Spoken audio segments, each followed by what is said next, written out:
আসসালামু আলাইকুম। আমি খালিদ বিন আলম আসিফ, পড়াশোনা করছি কুয়েটে সিভিল ইঞ্জিনিয়ারিং ডিপার্টমেন্টে। আজকে আলোচনা করব যে কংক্রিট মিক্সিংয়ের সময় অনেক সময় আমরা দেখি যে কংক্রিটের ভেতরে যে খোয়া অথবা কোর্স এগ্রিগেটগুলো রয়েছে, ফাইন এগ্রিগেটগুলো রয়েছে এবং পানি, এগুলো হচ্ছে একসাথে সিমেন্ট এগুলোকে ধরে রাখতে পারে না। আমরা কি জানি সিমেন্ট হচ্ছে বাইন্ডিং ম্যাটেরিয়াল, সুতরাং সিমেন্টের কাজ হচ্ছে এই খোয়া তারপর বালি এগুলোকে ধরে রাখা, কিন্তু ধরে রাখতে পারে না। এই যে প্রসেসটা, এই যে কারণটা, এটাকেই বলা হয় হচ্ছে সেগ্রিগেশন।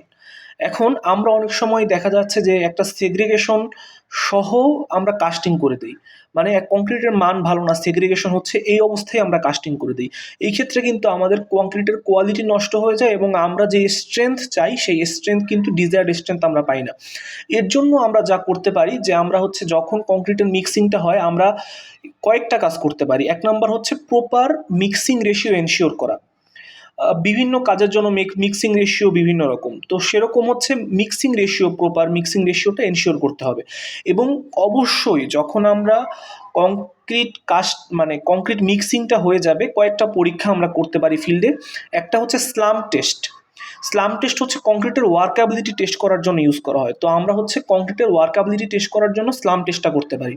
স্লাম টেস্টের ভ্যালু যদি 50 to 100 মিলিমিটার হয় আমাদের বিল্ডিংয়ের জন্য, তাহলে হচ্ছে মোটামুটি নর্মাল।